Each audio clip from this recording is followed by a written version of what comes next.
बिस्मिल्लाहिर्रहमानिर्रहीम। अस्सलाम वालेकुम दोस्तों, उम्मीद करता हूँ मैं आप सब लोग खैरियत से होंगे। आज की इस वीडियो में हम बात करेंगे कि हम परेशानियों को कैसे डील कर सकते हैं, हम अपनी प्रॉब्लम्स को कैसे सॉल्व कर सकते हैं। जो लोग अपनी परेशानियों को सॉल्व करना नहीं जानते, जिनके पास ये स्किल्स नहीं होती, जी हाँ दोस्तों, ये स्किल्स होती हैं जो हमें सीखनी पड़ती है। अगर हमारे पास ये स्किल होगी तो हम अपनी प्रॉब्लम्स को ठीक कर सकेंगे, वरना प्रॉब्लम्स ठीक नहीं कर पाएंगे। और अगर हम प्रॉब्लम नहीं ठीक कर पाएंगे तो बहुत सा ज़िंदगी में नुकसान करेंगे, अपने सुकून को बर्बाद करेंगे। बहुत सी ऐसी प्रॉब्लम्स हैं जो ज़िंदगी में इंसान को लगती ही इस वजह से है कि वो बहुत ज़्यादा परेशान रहता है। दोस्तों जी हाँ, यहाँ अलेक्सिस कैरल की एक बात मुझे याद आ गई जो कहते हैं कि those who do not know how to fight worry die young. वो लोग जिन लोगों को अपनी परेशानियों को हल करना नहीं आता, उनसे लड़ना नहीं आता, वो जल्दी मर जाते हैं। मेरे पास अक्सर लोग आते हैं इंटरनेट पे सर्च करके कि जी सर, हमने फ़लाँ आर्टिकल पढ़ा, उसमें लिखा हुआ था कि ये जो लोग परेशानी में होते हैं, एंजाइटी में होते हैं, वो जल्दी मर जाते हैं। हकीकत है जी, ये हकीकत है, ये बात सच है। अगर मैं आपको अपनी मिसाल दूं तो मेरी इसमें बहुत सी फैमिली मेम्बर्स में ऐसे केसेस हैं जिनकी बड़ी यंग एज में डेथ हो गई। सिर्फ रीज़न थी एक्स्ट्रा वरी, बहुत ज़्यादा परेशानी, और उस परेशानी का उनका मैनेजमेंट नहीं आई। सबसे बड़ी मिसाल मेरे अब्बू की। मेरे अब्बू मेरी बहन के इंतकाल के बाद तकरीबन 6 महीने के अंदर अंदर वो इस दुनिया से चले गए थे। अल्लाह ताला उनकी मग़फ़िरत फ़रमाए। मेरे अब्बू को मेरी बहन से बहुत ज़्यादा मोहब्बत थी, और वो बचपन से ही, जब मेरी बहन पैदा हुई तो वो बड़ी बीमार रहती थी। वो ऑलमोस्ट 22 की थी और मेरे फादर जो थे वो 42 के थे। जब वो 22 की हुई तो वो इस दुनिया से चली गई, और उसके 6 महीने बाद मेरे अब्बू भी इस दुनिया से चले गए। मेरे अब्बू इससे पहले बिल्कुल फिट थे, कोई बीमारी नहीं थी उन्हें, कोई कुछ भी नहीं था। सिर्फ एक परेशानी ने उनकी हर चीज़ बर्बाद करके रख दी। अगर दूसरी मिसाल की तरफ चलें तो मेरी अम्मी, मेरा भाई जब बीमार हुआ तो उसके बाद मेरी अम्मी बीमार रहना शुरू हो गई। जब मेरा भाई इस दुनिया से गया तो मेरी अम्मी को उसी टाइम शुगर हो गई, हाई ब्लड प्रेशर का मसला हो गया, बहुत सी और प्रॉब्लम्स का सामना करना पड़ गया। तो परेशानी जो है वो इंसान को खा जाती है, ये रियलिटी है, ये कोई मजाक वाली बात नहीं है। मतलब ऐसा नहीं कि इंसान में की ज़िंदगी में परेशानियां नहीं होंगी। परेशानियां is a part of life, worries part of life, not a life. हम लोगों को एक स्किल सीखनी पड़ती है कि इन सब से डील करना पड़ता है, सीखना पड़ता है। ये सीखने के लिए मैंने अपनी ज़िंदगी के बहुत से साल लगा दिए, बहुत सा वक्त लगा दिया कि मैं अपनी ज़िंदगी की परेशानियों को डील कैसे कर सकता हूँ, उनसे लड़ कैसे सकता हूँ। इस वीडियो में मैं आपके साथ एक मैजिकल फार्मूला भी शेयर करूँगा और अपने एक्सपीरियंसेस भी शेयर करूँगा, ताकि आप लोगों की मैक्सिमम हेल्प हो सके। मैं ज़िंदगी की इस एज में अपनी लाइफ के टफेस्ट फेज़ में से गुज़र रहा हूँ, लेकिन अल्हम्दुलिल्लाह मैं बिल्कुल नॉर्मल हूँ। मैं कोई एंशियस नहीं, मुझे कोई एंजाइटी डिप्रेशन के कोई अटैक नहीं आ रहे। मैंने अपने आप को बहुत ज़्यादा मैनेज करना सीख लिया। मैं टफेस्ट वर्ड यूज़ कर रहा हूँ कि मेरी ज़िंदगी में जितनी भी प्रॉब्लम्स आई इससे पहले, वो मुझे लगता है बड़ी छोटी थी, और ये वाली जो प्रॉब्लम है जो अभी जिससे मैं गुजर रहा हूँ, और मुझे पता है ये लाइफ के लिए चलनी है मेरी, अब इसका कोई सोल्यूशन नहीं है, क्योंकि इसका जो सोल्यूशन है वो हो ही नहीं सकता, ठीक है। और क्योंकि इस माशरे में तो मुमकिन नहीं है। और ये जो प्रॉब्लम है ये मेरी फॉर एवर लाइफ चलेगी, जब तक मैं ज़िंदा हूँ, मेरी आखिरी सांस तक। अगर ये लाइफ के 8 साल पहले हुई होती ना, तो यकीन करें कि शायद मैं मर जाता, मैं इसको डील ना कर पाता। लेकिन अल्हम्दुलिल्लाह अल्लाह ताला का एहसान है कि मैंने अपने माइंड को इस तरह ट्रेन कर लिया है कि अब मुझे उस परेशानी में भी कोई इतनी ज़्यादा परेशानी नहीं है, बहुत ज़्यादा परेशानी नहीं है। पहले होती तो मैं खाना पीना छोड़ देता, रात की नींद छोड़ देता, कोई भी काम ना करता, बस हर टाइम बैठा रहता, रोता रहता। अब मैं सब कुछ कर रहा हूँ, मेरे चेहरे से भी लग रहा होगा आपको कि मैं फ्रेश हूँ, मुझे कोई इतनी परेशानी वाली चीज़ नहीं है। हालांकि हाल दो कि मेरी लाइफ की टफेस्ट परेशानी है, टफेस्ट डिसीजन है जो मेरी ज़िंदगी में हो रहा है, पर मैं फिर भी मुतमिन हूँ। यही चीज़ मैं आपको सिखाने की कोशिशों में हूँ, यही चीज़ मैं आपको बताने की कोशिशों में हूँ कि देखो यार, ज़िंदगी में कम ही लोग होंगे जो आपकी ज़िंदगी बनाने की कोशिश करेंगे। इस माशरे में तो हर कोई भाई आपको तबाह करने की कोशिश करेगा।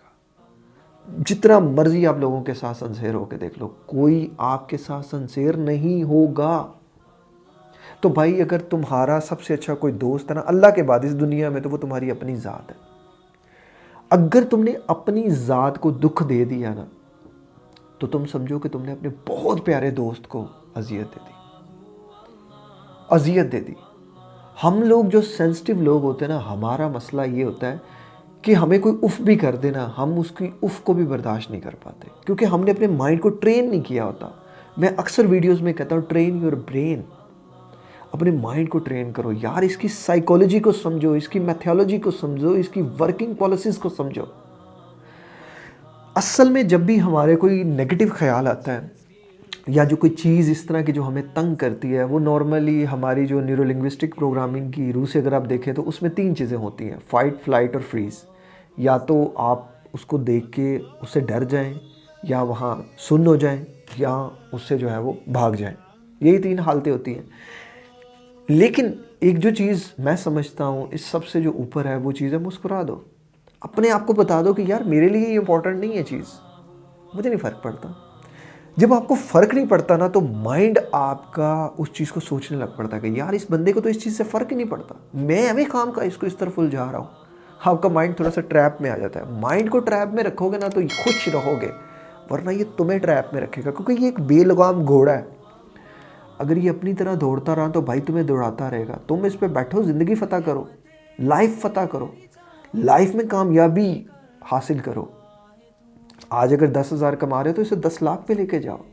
अल्लाह ताला ने सब्र शुक्र का हुक्म दिया है, लेकिन ऐसा नहीं कि तुम 10,000 पे सारी ज़िंदगी खुश होते रहो।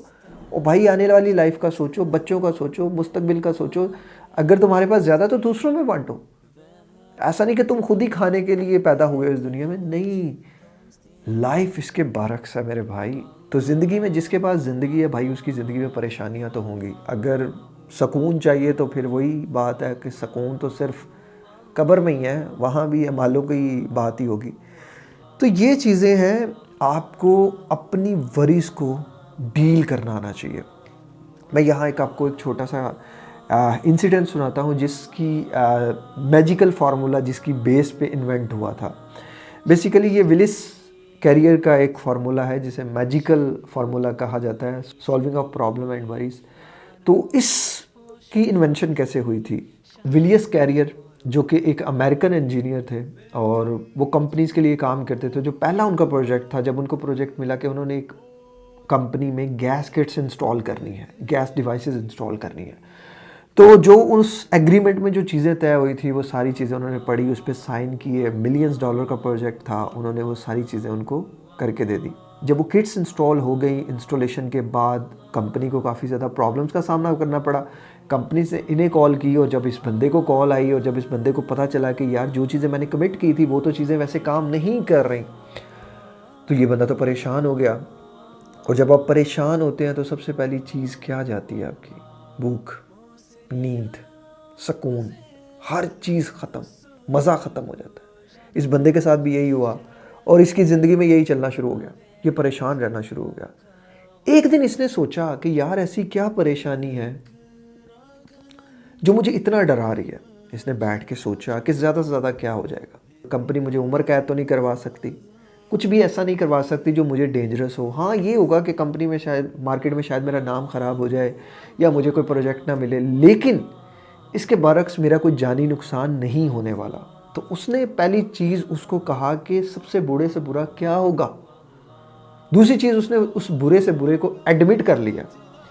तीसरी चीज़, उसने उस बुरे से बुरे को बेहतरीन करने की कोशिश की। उसने जब बेहतरीन करने की कोशिश की तो उसे पता चला कि यार अगर मैं चंद $1000 मज़ीद इसमें इन्वेस्टमेंट कर दूं और ये चीज़ें जो तंग कर रही हैं, मैं इन चीज़ों को बेहतर कर दूं, तो मेरा ये मसला हल हो सकता है। उसने वही किया, उसने चंद $1000 की इन्वेस्टमेंट की और उसने वो जो प्रॉब्लम थी उसको ख़त्म कर दिया, तो वो ज़िंदगी उसकी खुशहाल हो गई। उसके बाद उसने ये मैजिकल फार्मूला दुनिया को दे दिया कि आप भी अपनी प्रॉब्लम्स को ऐसे डील करें। हमारा मसला क्या है कि हम जब परेशानी में सिर्फ परेशानी की तरफ देखते हैं, उसके हल की तरफ नहीं देखते। ये हमारा मसला नहीं, हमारे जहन का मसला है। हमारे जहन की मैन्युफैक्चरिंग ही ऐसी है, क्योंकि ये एक फोकस पे काम करता है। ये फोकस जिस पे डाल देंगे ना, ये उसी पे ही काम करेगा। एग्जैक्टली। माइंड फोकस पे काम करता है। अगर आप इसे प्रॉब्लम्स दिखाएंगे तो ये प्रॉब्लम्स देखता रहेगा, अगर सॉल्यूशंस दिखाएंगे तो सॉल्यूशंस देखता रहेगा, आपको सॉल्यूशंस दिखाता रहेगा, आपको प्रॉब्लम्स के हल बताता रहेगा। हम हर चीज़ की नॉलेज लेते हैं, लेकिन नहीं लेते तो सिर्फ अपने माइंड की नॉलेज नहीं लेते। जी टाइम नहीं है, जी टाइम नहीं है, किस चीज़ का टाइम नहीं है? ओ भाई, तुम सबसे बड़ी प्रोडक्ट अपनी खुद हो, तुम हो अपने लिए अपने मॉडल। तुम अगर सबसे बड़ी इन्वेस्टमेंट अपने आप पे नहीं करोगे तो किस पे करोगे? तुम्हें बेनिफिट अपने आप से चाहिए, किसी और से नहीं चाहिए। तो ये जो चीज़ें हैं, अपने इस एटीट्यूड को बदलें, लाइफ में कुछ ऐसा करें कि बड़ी सी बड़ी परेशानी भी आपको हिला ना सके। यार ये तो कंफर्म बात है कि ज़िंदगी में परेशानियाँ होगी, ये तो डेड कंफर्म है, लिखवा लो जहाँ लिखवाना है मुझसे। कोई बंदा नहीं है जो कह सके ज़िंदगी में कि जी मेरी ज़िंदगी में परेशानियाँ नहीं होंगी, होंगी, लेकिन उन परेशानियों को तुम कैसे डील करोगे, कैसे उनको जो है वो हैंडल करोगे, ये तुम पे डिपेंड करता है। आनी है बड़ी परेशानियाँ, आनी है, अल्लाह ना करे किसी की ज़िंदगी में परेशानियाँ आए, लेकिन जो लाडले होते हैं ना, बड़े रुल जाते हैं, वो उनके ऊपर अलग ही परेशानियाँ आती हैं। मैं भी बहुत लाडला था अपनी ज़िंदगी में। वो कहते हैं ना, एक बच्चा होता है ना जो बड़ा खूबसूरत होता है और उसके ऊपर चुड़ैलें आशिक हो जाती हैं। मैं तो खूबसूरत भी नहीं था, पता नहीं फिर मुझ पे परेशानियाँ क्यों आशिक हो गई कि हर बार मेरी ज़िंदगी में परेशानियाँ ही आई। अब तो परेशानी नहीं मिलती तो मुझे दुख होता है कि यार मेरा रब मुझसे क्यों नाराज़ हो गया, मेरे पे कोई आजमाइश नहीं आ रही। आएंगी परेशानियाँ, आएंगी परेशानियाँ, पर मेरे दोस्त घबराना नहीं, लड़ना है। अपनी परेशानी की आंखों में आंखें डाल के कहना है कि मैं परेशान नहीं, मैं परेशान नहीं, मैं तो परेशान होता ही नहीं, मैं परेशान नहीं होता, मैं परेशानियों का हल तलाशता हूँ। यकीन करो, यकीन के साथ चलो। मैं ये तो नहीं कहता कि तुम्हारी ज़िंदगी से परेशानियाँ चली जाएंगी, पर मैं ये ज़रूर कहता हूँ कि कोई परेशानी तुम्हें परेशान नहीं कर सकेगी। और जब जो चीज़ तुम्हें परेशान नहीं कर सकेगी ना, तो वो चीज़ तुम्हें हिला नहीं सकेगी। माइंड की साइंस को आज तक साइंस नहीं समझ सकी, पर ये उसी तरह काम करता है जिस तरह तुम इससे काम लेना चाहते हो। ये तुम्हारे इख्तियार में है, ये तुम्हारे कंट्रोल में है। इसे अपने कंट्रोल में रखो, इसे खुद के कंट्रोल में रखोगे तो खुशहाल रहोगे। जब ये तुम्हारे कंट्रोल से बाहर निकल गया, फिर तुम्हें ये बर्बाद कर देगा, तबाह कर देगा, मौत के मुंह में ले जाएगा, बहुत सी बीमारियां लगा देगा, ऐसी बीमारियां जो टेस्ट रिपोर्ट्स में भी नहीं आएंगी। मेरी हर रिपोर्ट्स क्लियर थी, हर चीज़ ओके थी। क्या था? कुछ भी नहीं था, पता ही नहीं चलता था क्या था। दिमाग जब डिस्टर्ब होता है ना, तो हर चीज़ डिस्टर्ब कर देता है। और दिमाग होता ही तब डिस्टर्ब है जब आप इसको इतनी इजाज़त देते हैं कि तू डिस्टर्ब हो जा, मेरे पास कोई सोल्यूशन नहीं है, तू डिस्टर्ब हो जा। तो ये डिस्टर्ब हो जाता है कि मेरे मालिक के पास कोई सोल्यूशन नहीं, मैं कहाँ जाऊँ, किस दर पे जाऊँ, किसका दरवाज़ा खड़काऊँ। आप इसे कहें, बेटे मैं तेरा मालिक हूँ, मैं तुझे हैंडल करूँगा, मैं तुझे समझाऊँगा, तुझे रास्ता नज़र नहीं आता, मैं तुझे रास्ता दिखाऊँगा। यकीन करें, ये आपका इतना अच्छा स्टूडेंट हो जाएगा, आपका इतना अच्छा बेटा हो जाएगा कि आप इससे दुनिया फतह कर लेंगे। ये एक चीज़ समझने में मैंने ज़िंदगी के कितने साल लगा दिए। मैं जानता हूँ इस वीडियो को अब तक तो काफ़ी लोग छोड़ के भी जा चुके होंगे, बहुत कम लोग होंगे जो इस वीडियो को पूरा देखेंगे। आज हम नॉलेज फ्री में बांटते हैं और लोग लेने वाले नहीं हैं। हमने इस नॉलेज को हासिल करने में न जाने कितनी कीमत अदा की। हाय, यही ज़िंदगी है कि बातों से कभी कोई नहीं समझ सकता, बातों के साथ जब तक कि अपना कोई दर्द नहीं जुड़ता ना, तब तक के चीज़ें समझ नहीं आती। अल्लाह ताला हम सब की ज़िंदगी में आसानियाँ पैदा करे, सबको हमेशा खुश रखे। लेकिन हर टाइम खुशी होगी ये ज़रूरी नहीं, हर टाइम गम होगा ये भी ज़रूरी नहीं। ज़िंदगी में खुशहाल रहें, अल्लाह ताला सबकी ज़िंदगियों को खुश रखे। मुझे दुआओं में याद रखिएगा, अपना बहुत ज़्यादा ख्याल रखिएगा। मिलते हैं किसी और वीडियो में किसी और टॉपिक के साथ। अस्सलामु अलैकुम, अल्लाह हाफ़िज़।